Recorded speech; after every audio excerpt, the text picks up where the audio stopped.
এখন এত খারাপ লাগে কেন? কেমন পুরুষ মানুষ তুমি, নিজের বউরে আটকে রাখতে পারলা না? আপা আমি ওরে যাইতে বলছি, আমি দেখতেছিলাম না আমার সাথে থাকলেও জীবনটা নষ্ট হয়ে যেতেছে। আমার জীবন নষ্ট হলে হোক, ওর জীবন যাতে ঠিক থাকে সেজন্য ওরে যাইতে বলছি। আমি তো ফুলকির মারে খুব ভালো মতন চিনি। এক সময় দেখবা ফুলকিরে তোমার কাছ থেকে নিয়ে আরেক জায়গায় বিয়া দিয়ে দিব, তখন কি করবা? আপা এমন কথা বললেন না, ফুলকি আমারে ভালোবাসে। দেখেন কত কষ্ট করছে, তাও কিন্তু আমার ছাইরা যায় নাই। ও তো আমার ভালোবাসে। ওরে বাবা, একদিন ফুলকির নাই তাতেই তোমার এই অবস্থা?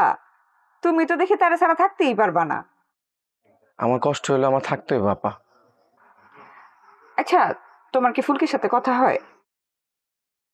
হ আপা কথা হয়েছে, ওর মায় নাকি ওরে মারছে। তারপর থেকে মনটা অনেক খারাপ। আপা আমি কি ওরে একবার দেখতে যাব? এখন যাওয়ার দরকার নাই। শুনো, একটা কথা সবসময় মনে রাখবা, যে থাকার সে এমনিই থাকবো, আর যে না থাকার সে শত চেষ্টা করলেও থাকবো না। এই যে আমার কথাই ধরো, আমি যেমন তালেবের জন্য যুগের পর যুগ অপেক্ষা করতে পারবো, কিন্তু অন্য কোনো মেয়ে কি সেটা পারবে? আপা আপনাদের তো বিয়ের বয়স হয়েছে, আপনারা কই যাবেন?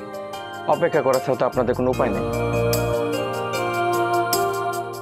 কিন্তু ফুলকি তো বয়স কম, তার সাথে আপনারা তুলনা করলে চলবে? চুপ থাকো, তুমি আসলে বেশি কথা বলো। এই যে তোমার সাথে আমি কথা বলতেছি, তোমার সাথে কথা বলে আমি ব্যস্ত আছি, এতে আমার তালেবের কথা কম মনে হচ্ছে। আসলে জীবনে একটা সঙ্গী খুব দরকার।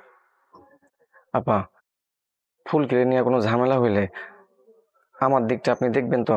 মানে আপনি আমার পাশে থাকবেন তো? আচ্ছা দেখবো নে, তার আগে ভালো মতন মনোযোগ দিয়ে দোকানদারি করো, এরকম কুসা মুরগির মতো এনে বসে থাকো না। জি আপা।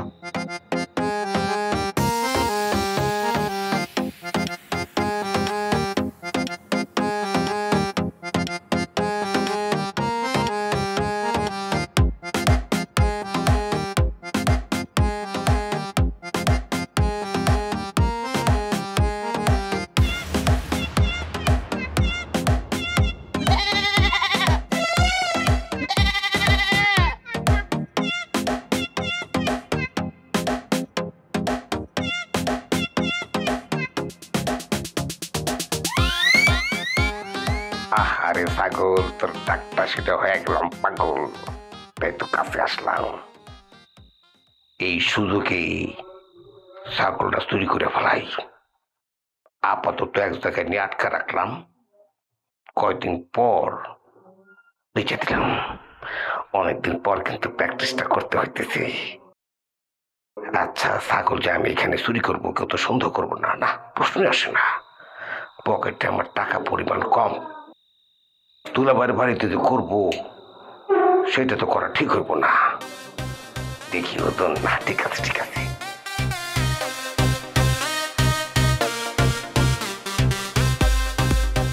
অবস্থা খারাপ না?